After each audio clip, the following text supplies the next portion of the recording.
politika nuk është vetëm për lavd dhe për foton. Politika është të marrësh përgjegjësi. Dhe ne se kemi pas zotin Kurti dhe zonin Osmani në këto 7 vite që kanë marrë përgjegjësi qoftë për një temë të vetme. Vendin e histori, lavdi, fama vjen mandej. Prandaj jam i mendimit që kur do që marrën zgjedhjet, qytetarët e Kosovës do të kenë kohë që të reflektojnë, kanë pas arsye pse kanë votuar të kaluar në zotin Kurti. Mendoj që kanë arsye të bollshme që mos ta votojnë zotin Kurti, por unë nuk shoh ndonjë dallim mes zonës Osmani dhe zotit Kurti. Janë pjesë e një kulture të njëjtë politike.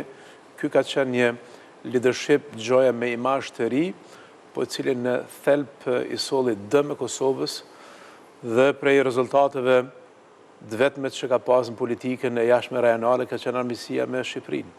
Konkrete. Kjo është vërtet që në kohën e zotit Kurti kemi raportet zyrtare formale midis Prishtinës dhe Tiranës nuk kanë qenë më të mirat. Faktikisht edhe sot që flasim, për shembull për shkak të deklaratave të ministres aktuale të zonjës Gërballa, ka një moment ngrirje spaku midis 2 ministrive, Ministrisë të Risisë të Kosovës dhe asaj të Shqipërisë.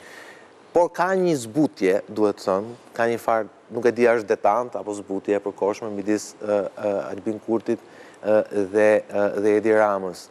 Ndërkohë që ne gjithë e dim që Edi Rama, nëse vjen puna për marrëdhënie personale, jo politike, po personale, raportet më mirë ka pas padyshim me PDK-n e Hashim Thaçit.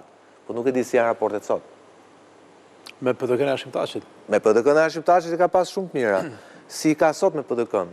Na jemi një parti politike në opozit dhe zakonisht... Okej, se ky libër që keni për i zotit Shala e i doktor Shalës, kur është afet besoj ju ka bashkuar në Tiranë, ju ka mbledhur sërish në Tiranë. Puna është, si janë raportet sot midis Edi Ramës dhe klasës politike veçanërisht PDK-s, pasi unë mendoj që sot është PDK-ja që ka më shumë nevojë të rikthehen skenën politike të Kosovës si alternativë. Çfarë ka bërë kryeministri Rama gjatë kësaj kohe që mendoj që ka qenë e drejtë e duhur është që ka bashkëpunuar me ata që janë në qeveri. Unë kam qenë ministër i jashtëm ku kem pas bashkëpunim shkëlqyeshëm qoftë me Sali Berishën se kam qenë i mandati i parë, qoftë me Edi Ramën 2013 kur i fitoi zgjedhjet, me që kur jenë qeveri bashkëpunon me ata që janë në qeveri. Kur jenë në qeveri, mund të kesh preferenca të ndonjë raporti personal edhe me ndonjë shqiptar në Maqedoninë e Veriut, po bashkëpunon me ata që janë në qeveri dhe ata që janë në pushtet komunal. Kur jenë në qeveri, bashkëpunon edhe në login për shefes me ata që janë në pushtet komunal, edhe nëse ke ndonjë preferencë individuale të dikujt i cili mund të jetë në opozit në pushtetin komunal. Prandaj nuk shoh këtu ndonjë dallim të çasës Edi Ramës në raport me PDK-n, apo me LDK-n, apo me AK-n. Mendoj që është sjellë si kryeministër i Shqipërisë në raport me gjitha subjektet tjera politike, kushdo që duhet të jetë qeveritë e Kosovës, e shoh të domosdoshme që të bashkëpunohet me Tiranën.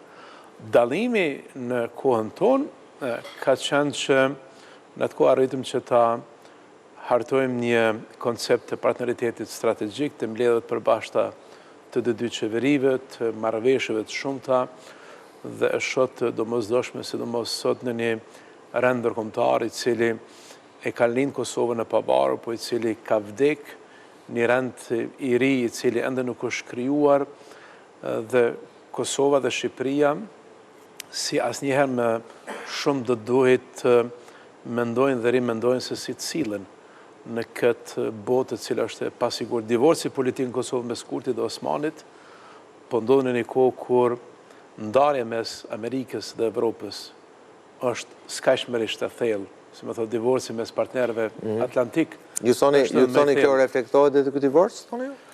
Jo, shqetësimi im është çka nuk kupton kjo. Nëse unë jam në Berlin edhe në Paris edhe në Londër dhe në Rom, sikur se kam qenë këtu muajt e fundit e në Davosin e konferencës të sigurisë në München dhe shoh që evropianët nuk dinë se si të sillen këtë kohë, çfarë të mund tash për një shtet të lirë dhe të pavarur të Kosovës, i cili ende si ka mbush 20 vite dhe rendi ndërkombëtar i cili prodhoi ato, rendi liberal ndërkombëtar, nuk ekziston më dhe ka një ndarje të thellë të partnerëve perëndimor. Dhe keni Amerikë, e cila në politikën e saj të jashtme e bazon në premisa ideologjike dhe me pak në ato vlera që mi mësu që ta shohmi, një Amerikë e cila është ma shumë e orientuar drejt Azisë, drejt hemisferës perëndimore,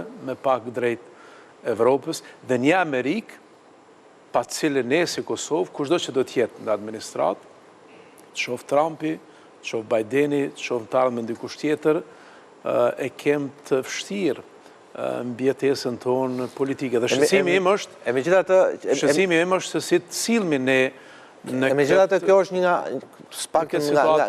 nga kontaktet që kam nga informacionet, kjo është një nga pikat ku Albin Kurti mbështetet më shumë sot në Kosovë. Dhe kjo është paradoksi i madh. Pra krijohet ideja që temi në një konflikt eventual ushtarak me Serbinë, se me këtë tjetër. Kosova është shumë e fortë që ka qenë më parë, dhe kjo është e vërtet. Forca e Sigurisë Kosovës e trajnuar në Shtetet e Bashkuara etj.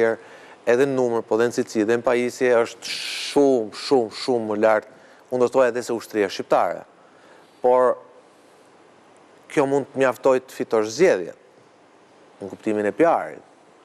Por në një përballje reale me një Amerikë më indiferente se më parë, do ishte aventurë ta mendoje këtë apo jo? Me të thënë drejtën, unë edhe në qëndrimet politike që kam bajtur në aspektin politikës së jashtme zoti Kurti, po ta vëshëre me kujdes, ka pas realisht duket një lloj preferencë veçantë për Shtetet Bashkuara, për shtetet veçanta edhe brenda Bashkimit Evropian.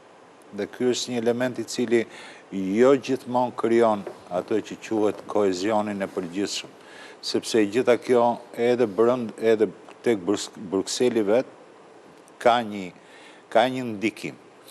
Por mendoj nga ana tjetër që në kushtet në të cilat ndodhet bota sot, edhe kur çështjet e aleancave janë bërë shumë fluide dhe që ka paktën kemi disa kontradikta midis shteteve të NATO-s që kemi, Shtetet e Bashkuara të Amerikës dhe vendeve të BE-s, unë mendoj se merr një prioritet më të madh se si duhet ndërtuar marrëdhëniet me Shqipërinë. Se ky është një element shumë më i veçantë, sepse në të gjitha rastet Shqipëria jo thjesht është aty, por me Shqipërinë duhet i ngresh këto marrëdhënie shumë më lart dhe t'i kesh më të ngushta në një kooperim më të mirë akoma. Ajo marrëveshja ushtarake Shqipëri-Kroaci Kosovë. Patjetër. Po kjo është element i rëndësishëm. Kam këtë që mendoj se edhe në fushatën elektorale, çështja e marrëdhënieve me Shqipërinë, mendoj unë, duhet të ketë një ndikim dhe një shprehim më të madhe se sa zakonisht. Deri tani kishim partnerë. Tani, në këto kushte në cilat ndodhemi, mendoj se marrëdhëniet me Shqipërinë marrin një fokusim më të madh. Dhe fakti që vetë zoti Kurti ka ato tendencat e tij të kondicionuara të bashkëpunimit me Shqipërinë, kjo e bën me fjalë që është një terren në cilin mund të luhet, si nga ana juaj ashtu edhe nga partitë e tjera. Ja, si shohën raportet tona me Shqipërinë. Së pari mendoj që Kosova duhet të ketë 3 prioritete të qarta në politikën e saj gjatë viteve të ardhshme. Duhet ta ketë mbrojtjen, duhet ta ketë sigurinë energjetike dhe duhet ta ketë politikën e jashtme. Mbrojtjen e shoh të rëndësishme për shkak të... Ju thoni për te asaj çka ofron KFOR-i... Jo, në kuadrët e KFOR-it. Po, në kuadrët e KFOR-it. Nuk mendoj që ne do duhej të jetojmë në një botë se si kishim pas dëshirë që ta shohmi, po ta shohmi një botë ku mbrojtja është shndruar në prioritet më të madh për çdo vend. Aktualisht Serbia ka një buxhet të mbrojtës më të madh se sa gjitha vendet e rajonit bashkë. Armët të cilat i siguron Serbia janë armë sulmi, ofanzive. Edhe këto raketat kineze të cilat unë i bëna lajm për herë të parë, përmes një tweeti kur du lajmin e disa mediat vogla ndërkombëtare, andaj e morën vëmendjen, ishin gjërat që vetëm të bëjmë me dije se sa mund të jetë rrezikuar Kosova. Po mbrojtja për neve mund të arrihet edhe me tutje përmes një vëmendje të amerikanëve. Nuk mund ne që ta mbrojmë Kosovën përpara antarësuar në NATO. Nuk mund ta mbrojmë Kosovën edhe duke normalizuar raportet me Serbi, se pamë që duke qenë në dialog me Serbi ndodhi agresioni në Banjsk. Dhe unë